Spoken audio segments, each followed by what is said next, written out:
आज हम पढ़ेंगे आचार्य हजारी प्रसाद द्विवेदी के बारे में, जो पेपर में इनके बारे में पूछता है जीवन परिचय। तो पहला है जीवन परिचय हेडिंग।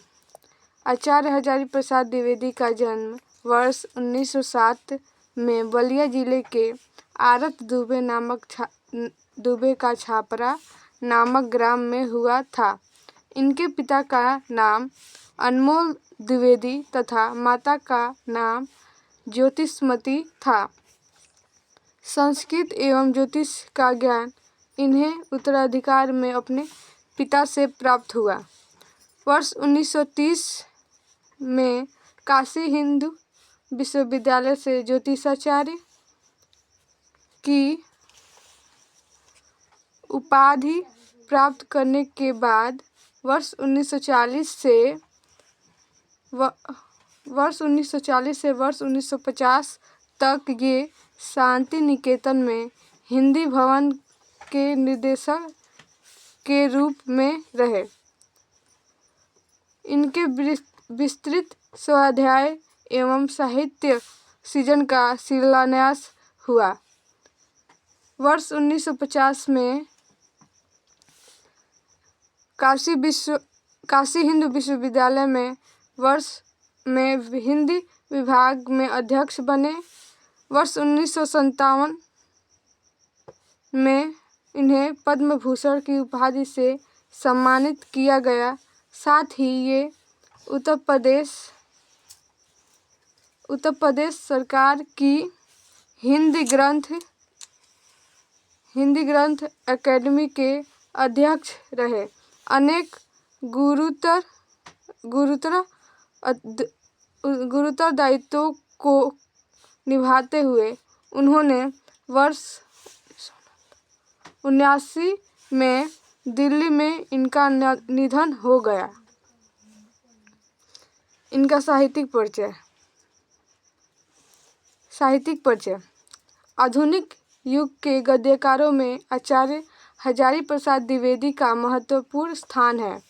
हिंदी गद्य के क्षेत्र में निबंधकार के रूप में आचार्य द्विवेदी के निबंधों में जहाँ साहित्य और संस्कृति की अखंड धारा प्रवाहित होती है, वहीं आलोचक के रूप में आलोचनात्मक साहित्य के सृजन के लिए आलोचनात्मक रचनाएं किए। इन्होंने उपन्यासकार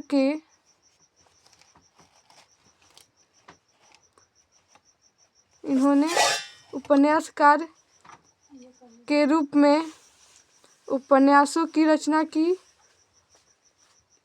जो सांस्कृतिक पृष्ठभूमि पर आधारित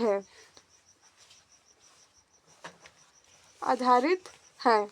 इनके उपन्यास इनकी गंभीरता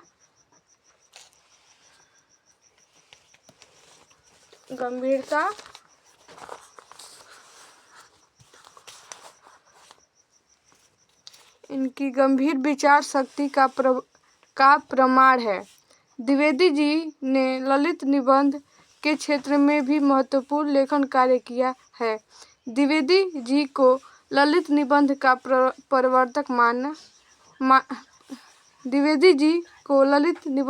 प्रवर्तक माने जाते हैं। कृतियाँ। आचार्य हजारी प्रसाद द्विवेदी जी ने अनेक रचनाएं किए, जिन्हें निम्नलिखित में प्रस्तुत किया गया है। निबंध संग्रह। अशोक के फूल, कुटज, विचार प्रवाह आदि इनके निबंध संग्रह हैं। आलोचना साहित्य। सुर साहित्य, कबीर साहित्य का मर्म आदि इनके आलोचनक साहित्य हैं। इतिहास। हिंदी साहित्य का आदिकाल, हिंदी साहित्य की भूमिका आदि इनके इतिहास रचनाएं हैं। उपन्यास। बाण भट्ट की आत्मकथा, चारुचंद्र लेख इनके उपन्यास हैं। संपादन। संदेश रासक, संक्षिप्त पृथ्वीराज रासो इनके संपादन हैं। भाषा शैली। द्विवेदी जी ने अपने साहित्य में संस्कृत निष्ठ साहित्य तथा सरल भाषा का प्रयोग किया है। उन्होंने संस्कृत के साथ साथ अंग्रेजी, उर्दू तथा फारसी भाषा के प्रचलित शब्दों का प्रयोग भी किया है। इनकी शैली गंभीर है। इन्होंने विवेचनात्मक, गवेषणात्मक, आलोचनात्मक, भावात्मक तथा आत्मपरक शैली का प्रयोग अपने साहित्य में किया है। अगर आपको ये वीडियो पसंद आई तो लाइक एंड सब्सक्राइब जरूर करें और हमें सपोर्ट करें। धन्यवाद।